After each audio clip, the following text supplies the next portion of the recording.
तो चलिए दोस्तों, आज सुनते हैं केजीएफ चैप्टर 2 की कहानी। और चैनल पर नए हैं तो सब्सक्राइब जरूर कर लीजिएगा। और नेक्स्ट वीडियो में पुष्पा मूवी की जिक्र होगी। तो चलिए सुनते हैं।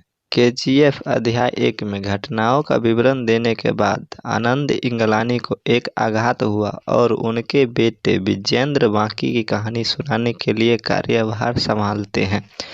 रॉकी ने स्पष्ट उत्तराधिकारी विराट को मार डाला और केजीएफ पर कब्जा कर लिया। गुरु पांडियल एंड्रूज और राजेंद्र देसाई के सहयोग को सुनिश्चित करने के लिए रीना को बंधक बनाकर और विरोध करने पर कमल को मार डाला। वह 8 छिपी खदानों में काम शुरू करने के आदेश जारी करता है। इस बीच अधीरा फिर से सामने आता है और एक चौकी पर सभी गुंडों को मार देता है। रॉकी को अधीरा में लाने के लिए एंड्रूज देसाई को केजीएफ के बाहर रीना को लुभाने के लिए मार देता है और जॉन रीना को पकड़ लेता है। अधीरा ने रॉकी को गोली मार दी लेकिन अपनी जान बख्श दी, जबकि उसके आदमियों केजीएफ से सभी सोने को निर्यात को रोकता। इस बीच सेठी भारत के पश्चिमी तट पर एंड्रूज के अन्य अधीनस्थों के साथ संबंध बनाता है और इनायत खलील के नए समर्थन के साथ रॉकी के सहयोगों को नष्ट करता है। लेकिन रॉकी के सहयोगी सेठी के सहयोगी को मार देते हैं और तट पर फिर से कब्जा कर लेते हैं। एक स्वस्थ रॉकी रीना के साथ खलील के साथ सोने का सौदा करने के लिए दुबई जाता है और उससे कलाश्री को भी खरीदता है। रॉकी और उसके गिरोह ने अधीरा को गंभीर रूप से घायल कर दिया और अपने नए अर्जित हथियारों से उनके गुर्गों को मार डाला। केजीएफ से खफा कुछ केंद्रीय मंत्री रमिका सेन को सत्ता में लाने के लिए डीवाईएसएस समर्थित सरकार खिलाफ अविश्वास प्रस्ताव की योजना बनाई थी, लेकिन रॉकी के गुर्गों वोट के खिलाफ अन्य मंत्रियों को धमकाते हैं और प्रस्ताव विफल हो जाता है। रॉकी ने मुंबई पर नियंत्रण पाने के लिए सेठी को मार डाला। पांडियल रॉकी की सेन के बढ़ते कद के बारे में चेतावनी देता है, लेकिन वह उसकी अवहेलना करता है। 1981 में रमिका सेन ने भारतीय आम चुनाव जीता और प्रधानमंत्री बनी। जब सीबीआई अधिकारी कन्नेगंती राघवन ने उन्हें केजीएफ की स्थिति के बारे में बताया तो उन्होंने राज्य के सभी सीमाओं को बंद करने के लिए आदेश जारी किए और राघवन को रॉकी के गोदामों पर छापा मारने के लिए अधिकृत किया।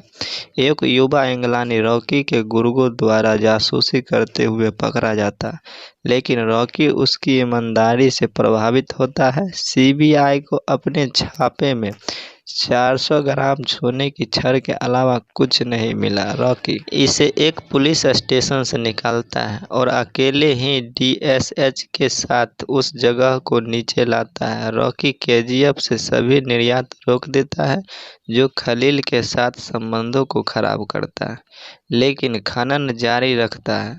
उनके सहयोगी उनके जैविक पिता एक शराबी का पता लगाते हैं। उन्होंने अपने परिवार को छोड़ दिया और अनजान व्यक्ति को शांति के नई स्थानांतरित कब्र की देखभाल करने के लिए भुगतान करता है। रीना रॉकी के सामने अपनी भावनाओं को कबूल करती है और वे शादी कर लेते हैं। रॉकी सेन से मिलता है और उसे मनी लॉन्ड्रिंग में उसकी संलिप्तता को उजागर करने वाली एक फाइल सौंपता है, लेकिन वह इस पर विचार नहीं करती क्योंकि उसकी पार्टी के लगभग सभी सदस्य भ्रष्टाचार में शामिल हैं।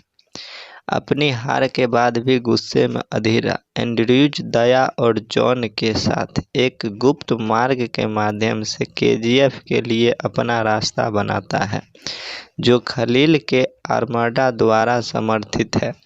जैसा ही हीना रॉकी को अपनी प्रेगनेंसी के बारे में बताती है, अधीरा उसे जान से मार देती है।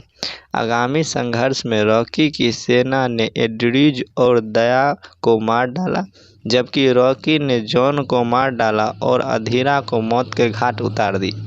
रॉकी और उनके गुर्गों ने संसद में सेन के भाषण को बाधित किया और पांडियल को मार डाला, जिसने गुरूर पर हमले का मंचन किया था, जिसके लिए अधीरा को फंसाया गया था और गुरूर के हमले के बारे में अधीरा को पहले ही सूचित कर दिया था।